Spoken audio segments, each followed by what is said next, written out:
You want to get a head start on your draft prep for next fantasy football season. You want to know who the best players are going to be, but it's just as important to avoid the worst players.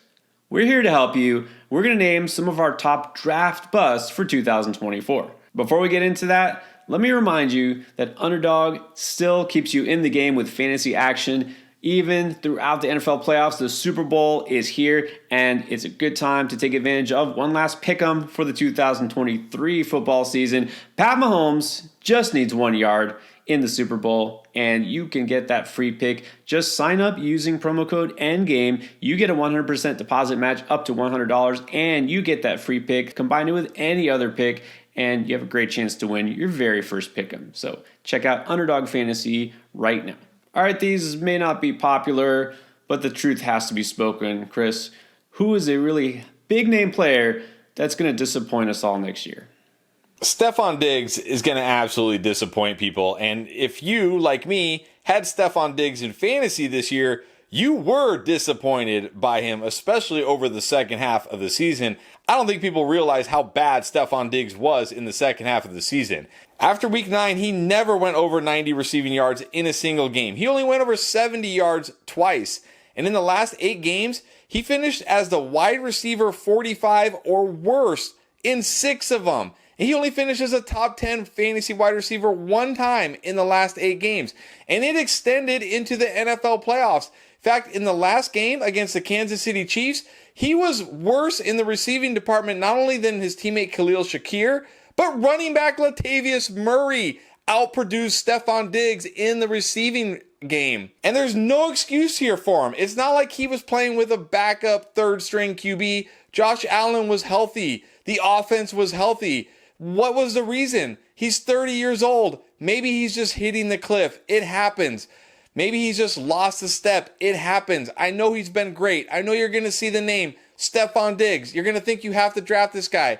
But you talked about it, Underdog. They do have drafts going on right now. We've been doing some of these drafts. He's going late second, early third. You're still spending a second round pick on a wide receiver who was absolutely horrible last year and killed you in the second half of the season. And there's nothing you can point to here that says like, well, he'll be better next year because of this. No, because of what? He's getting older and his situation won't get any better. I cannot justify drafting Stefon Diggs in the second or even the third round of drafts. All right, now it's time to bring up a hard topic here. Old running backs. Now, this is a player who was good basically all season long and helped carry a lot of teams to the fantasy playoffs, just to kind of let you down. Raheem Mostert. All right, so I get it. The Dolphins are a really good offense.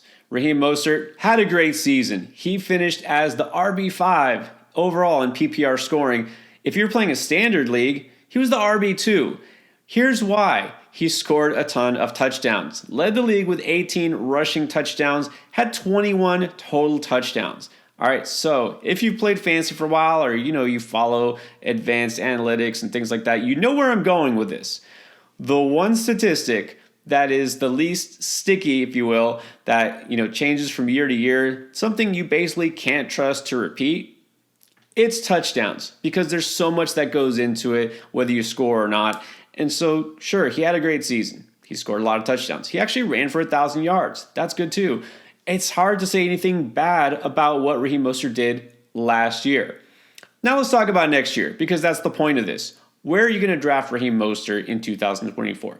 Well, last year, you didn't draft him. He was basically free. Nobody was really on Raheem Mostert. Sure, maybe some late round picks, but absolutely nobody thought he would be a top 5 running back in fantasy. And of course, for most of the year, he was the number 1 running back until, late in the season kind of fell off. Well, what is the deal here? We have a running back who is now going to be 32 years old. Yes, sure, once in a while there's a running back who kind of defies time and is able to be productive. But let's remember, it usually doesn't end well for running backs. So now he was able to make it through most of the season. But what happened toward the end of last season? Let's not forget. Look, he played most of the season. He only missed 2 games. Which 2 games did he miss? The last 2 games. Because he wore down, right? That knee injury is not a fluky thing. He had so many carries. He's older. it just caught up to him. And so even if he's fully healthy going into next year, don't think it can't happen again. Let's not forget that the reason nobody drafted Raheem Mostert last year, it's not because he wasn't a bad team. It's not because he's a bad player. It's because he's always hurt. He made it through the season. Good on him. He scored a ton of touchdowns. That's awesome. I don't expect him to do either one again, just to be honest. And let's not forget that Devon Achane is arguably better than him. We know he's just as fast, if not a little bit faster, and he's much younger, and he showed what he is capable of. So, yeah, it's probably going to be Achane more as the 1A and Mostert as the 1B. Either way, I think Achane is worth drafting early. I don't think Mostert is. So the problem is that the regression for touchdowns, it's definitely coming. One way or another, I guarantee you, I will bet lots of money that Raheem Mostert does not score 21 touchdowns next year. And you're going to have to draft Raheem Mostert fairly early next year. I'm not doing it, and you shouldn't either. Which brings us to another, hate to say it, aging running back who just isn't what he used to be. Yeah, this one hurts because I really like Austin Eckler. I mean, he's great for the fantasy community. He's open. He seems like a great guy.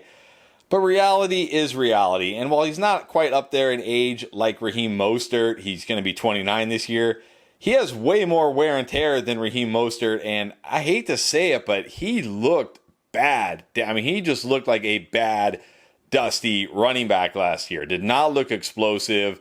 Even in the receiving game, did not look explosive. Even out in space, did not look explosive. And going into this year now, not only do you have the age factor, not only do you have all the wear and tear, not only do you have the fact that he didn't look very good, but there's uncertainty where he's even going to play next year. Remember, he was trying to get an extension from the Chargers. That was the last year of his contract. He's not under contract this year by any team.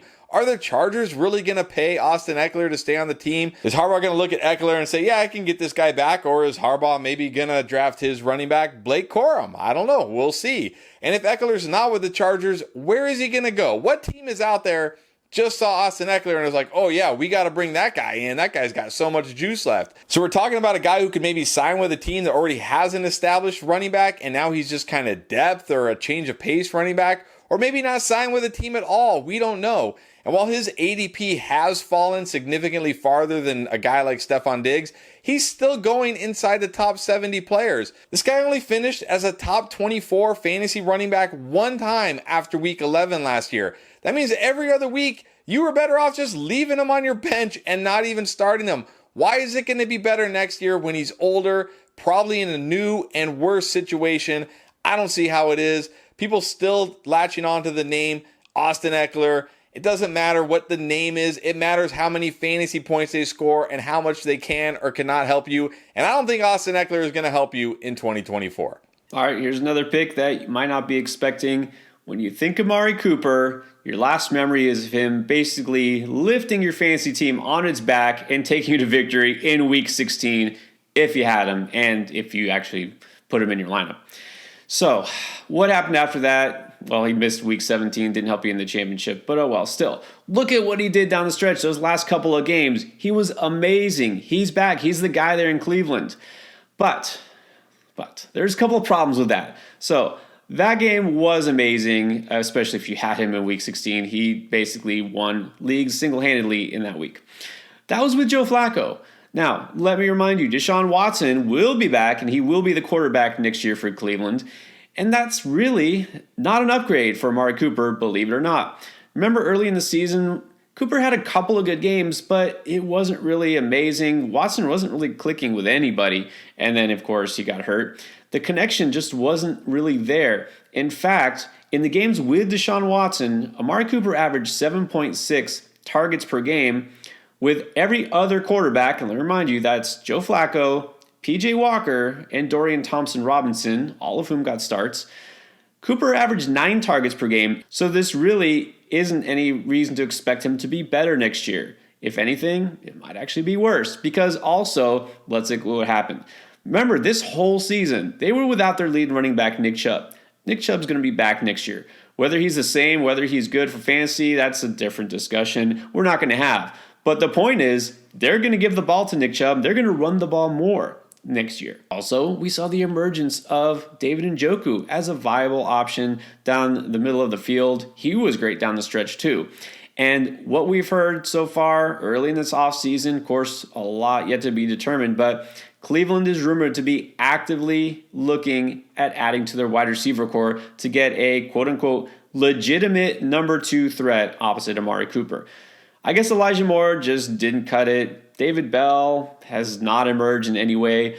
You probably forgot that they drafted Cedric Tillman because he didn't do anything last year.